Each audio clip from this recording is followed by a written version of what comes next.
Touze, émousse, trognard, truisse, trogne, ou plus communément arbre tétard.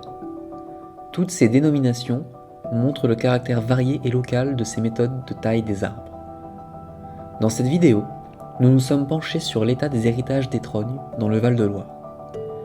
Nous identifierons les menaces actuelles et passées pour mieux nous questionner sur l'avenir de ces sculptures vivantes dans le paysage. Nous sommes allés à la rencontre de multiples acteurs du territoire ligérien d'Anjou afin de recueillir leurs points de vue, leurs ressentis, ainsi que leurs expertises des trognes. Nous avons rencontré Bernard, Pascal, Marc, Mélanie, Lucille et Dominique. Ces 6 personnes dont le quotidien est lié de près à celui des trognes ont accepté de nous livrer leurs témoignages dans le cadre de leur activité professionnelle ainsi que leur avis personnel. Commençons par Bernard Onillon, ancien agriculteur à la retraite sur l'île de Chalonne. Depuis que j'ai ma retraite, je loue mes terres à un GAEC. L'exploitation appartenait à mon père et mon grand-père avant moi. Dans le temps, je me souviens que l'abattage se faisait plus régulièrement, tous les 7 ou 8 ans peut-être. Depuis que j'ai plus de temps, je taille plus souvent mes arbres, mais il est vrai que j'attends plutôt 20 ans pour le faire. Je ne sais pas si cette taille perdurera après moi. Je trouve les réglementations trop restrictives. Je revends les coupes pour faire du bois de chauffage. J'ai aussi déjà entendu parler de la technique du déroulage du bois de tronc pour réaliser du contreplaqué ou du bois de cagette. Il est possible que le paysage change dans les années à venir. J'ai vu les ormes disparaître et les saules sont mal en point, avec la baisse du niveau de la Loire à l'été. Ici, la transmission de cette tradition rurale semble poser problème.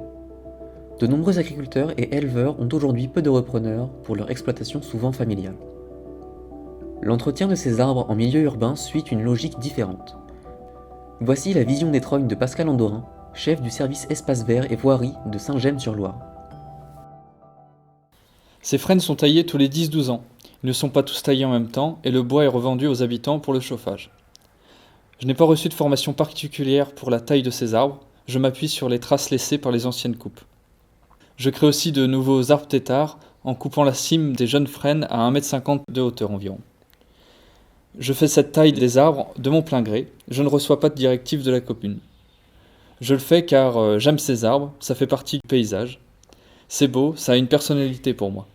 Le matin, avec de la brume, quand on se balade, ça foutrait presque les jetons. On faisait des cabanes dedans quand on était plus jeune.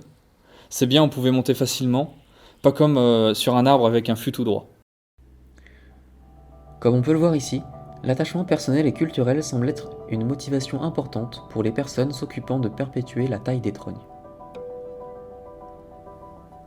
Toujours dans le milieu urbain, Marc Houdon, chef de service à la gestion du patrimoine de la ville d'Angers, nous explique pourquoi on taille les trognes en ville. Notre service taille les chênes, frênes et saules de la commune tous les 5 à 8 ans en fonction du lieu de la pousse de l'arbre. La proximité avec la Maine et l'état sanitaire de l'arbre sont des critères techniques pris en compte lors de la coupe des branches.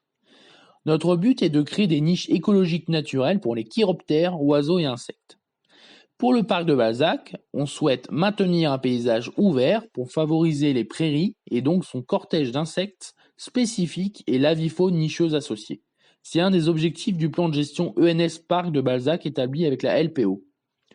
L'objectif est également sécuritaire et paysager pour maintenir ou renforcer une ambiance paysagère bocagère. Le bois est transformé en copeaux puis en plaquettes de chauffage ou serre de paillage et les parties feuillues vont au compostage. Nous sommes sur une échelle locale, le paillage sert au massif de la ville et les plaquettes de chauffage pour les chaufferies urbaines de la ville. Avez-vous des retours sur l'aspect esthétique de ces arbres, des interrogations ou des critiques sur la méthode de taille de la part des habitants? Il peut y avoir des réactions vives d'habitants qui ne comprennent pas la technique. C'est pourquoi il faut accompagner avec de la communication comme des panneaux de chantier et avis de travaux. Par ailleurs, sur un même patrimoine, nous étalons les interventions dans le temps pour ne pas avoir un traitement unique. Par exemple, sur les chemins de halage au bord du lac de Maine, les habitants qui voient la reprise des premières coupes acceptent plus facilement les coupes échelonnées suivantes. L'information auprès des habitants et des passants est importante pour l'acceptation de cette méthode de taille, et donc pour la protection de ces formes paysagères dans les espaces verts en ville. Maintenant, voici la vie professionnelle de Lucie et Mélanie, deux chefs de projet au Parc naturel régional de Loire-Anjou-Touraine. Vous avez parlé du mot usage dans votre intro, ça c'est bien, parce qu'au-delà aussi même de faire des heures et tout ça, en fait à une époque c'était indispensable, on avait besoin de se chauffer, on avait besoin de cette ressource. On l'a perdu, ça redevient de plus en plus parce que on se chauffe, on revient au poêle ou autre pour se chauffer. Mais il faut aussi redonner un usage à ces arbres en fait. Et c'est peut-être très terre à terre comme réflexion, mais si on veut garder un élément dans notre paysage, il faut qu'il soit utile. Oui, on est dans une société où il faut que les choses elles soient utiles, pas que belles. Parce qu'on n'a pas le temps et l'argent pour garder du beau ou très ponctuellement. C'est la question de base. C'est la question de base sur l'avenir de ces arbres. Qu'est-ce qu'on peut en faire Quel sera l'usage de ces parcelles-là dans les années qui viennent? Et je rajoute ça, et vraiment l'aspect calarose, il est essentiel pour moi parce que vous ne pouvez pas baser des réflexions en disant que ce sera du frêne, parce que ce sera d'autres arbres. Il y aura peut-être un peu de frêne qui va survivre. Ça ne pourra plus être 95% de frêne. Ah non, c'est hyper risqué de baser tout un paysage sur une seule essence à 95%, parce que là on le voit bien, on se prend la calarose. Il faut à l'avenir qu'on diversifie nos essences, qu'on se donne plus de chance si on a une autre maladie comme ça qui arrive pour une essence d'arbre, et des essences qui sont plus adaptées aux usages futurs, qui font que ces arbres ils auront une réalité économique, un usage qui pourra faire qu'ils perdureront. Et je suis pas sûre que les paysages qu'on voit aujourd'hui, ce sera ceux de demain. Je suis pas sûre que les arbres têtards, ils auront cette forme-là, cette hauteur-là, ils seront avec d'autres essences sûrement, et qu'ils seront sous forme d'anciennes haies, je sais pas. Trouver un sens économique et parer la menace que constitue la calarose du frêne sur les trognes du Val-de-Loire est au cœur de la réflexion visant à leur maintien dans le paysage. Enfin, voici l'avis d'un dessinateur et auteur engagé pour la sauvegarde des trognes, Dominique Mention. Alors ça, c'est des choses intéressantes parce que c'est aussi un signe des jeunes trognes qu'on commence à voir dans le paysage. Je dirais, moi, c'est ce qui me passionne le plus parce que dès l'instant que tu crées une trogne, ça veut dire que tu t'engages avec un arbre. Mais c'est forcément l'homme qui façonne la Oui, trogne. En fait. complètement. Donc si tu en crées une, c'est que tu as l'engagement après de venir la tailler et de la retailler et de la retailler et que tes générations qui suivent sont aussi engagées quelque part.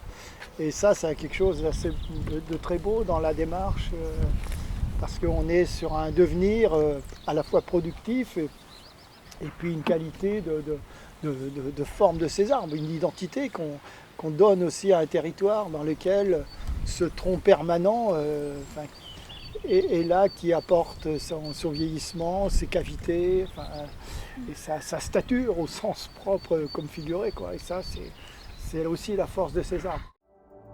Pour ce dessinateur, trogner un jeune arbre est un engagement pour le futur. C'est ainsi que la trogne devient une composante de l'identité d'un territoire. Suite à nos recherches et ces témoignages, nous possédons quelques éléments de réponse sur les menaces qui pèsent sur l'avenir des trognes.